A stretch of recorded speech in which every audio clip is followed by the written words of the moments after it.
Hello বন্ধুরা, আমরা চলে এলাম বগুড়ান জলপাই বলে একটি জায়গা।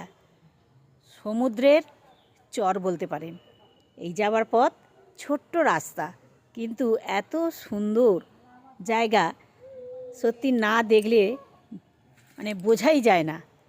আপনারা দেখুন, এই যাচ্ছি একবারে বালির একটা রাস্তা, ছোট্ট একটা দোকানের পাশ দিয়ে আমরা প্রথম এসে গাড়িটা থামিয়ে এই রাস্তা দিয়ে গেলাম।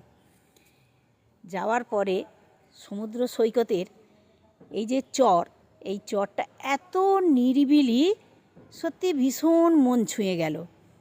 চারিধারে দেখুন ঝাউ গাছের বন। এই ঝাউ গাছ দেখলেই যেন মনটা সত্যি কেমন আনন্দে মেতে ওঠে। আর সি বিচটা দেখুন, আসল এখানে আমরা এসেছিলাম লাল কাঁকড়া দেখার জন্য, কারণ এই সি বিচটা অন্য সময় লাল কাঁকড়াতে পুরো লাল হয়ে থাকে। আমরা সেই আশাতেই এসেছিলাম, কিন্তু শীতকাল বলে আমরা এই সুন্দর দৃশ্যটি উপভোগ করতে পারিনি। কিন্তু সমুদ্রের এই যে সুন্দর শান্ত পরিবেশ মন ছুঁয়ে গেছে।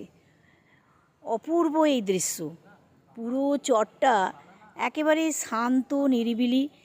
সামান্য কয়েকজন এখানে এসেছে, দূর থেকে দেখা যাচ্ছে প্রত্যেকে সমুদ্রের ঢেউ আস্তে আস্তে করে এগিয়ে আসছে, সেই ঢেউগুলো উপভোগ করছে আর শান্ত।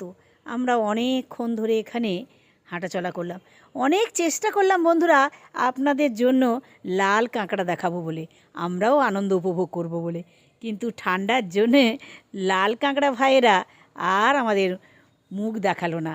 আমরা নিরাশ হলাম। সত্যি এত সুন্দর জায়গাটা। আমরা এখানে বেশ কিছুক্ষণ থাকলাম, ভিডিও শ্যুট করলাম। আরও এই যে আনন্দ, আপনারা সবাই এই জায়গাটা আসবেন। এটা একটা নতুন জায়গা আপনাদের সামনে তুলে ধরলাম। দেখুন জায়গাটা কি সুন্দর, বেশ শান্ত। যদি কেউ শান্ত পরিবেশ চান, দীঘার সমুদ্র তো একেবারেই অশান্ত বলতে গেলে, লোকের ভিড়, ক্রাউডে একদম ভর্তি। আর এখানে হচ্ছে শান্ত পরিবেশ। চলে আসবেন সবাই বন্ধুরা, ছুটি পেলে চলে আসবেন। এই যে আমার দিদি ভিডিও তুলছে, আমিও তার সঙ্গে আছি। দুজনে বেশ কিছুক্ষণ আনন্দ করলাম। আমাদের দুই ছেলে, আমার দিদির ছেলে আর আমার ভাইয়ের ছেলে, দুজনে আমাদেরকে নিয়ে এসেছিল। আমরা ভীষণ আনন্দ করলাম। শেষে সূর্যাস্তটা যেন আমাদের মনটাকে একেবারে ভরিয়ে দিল।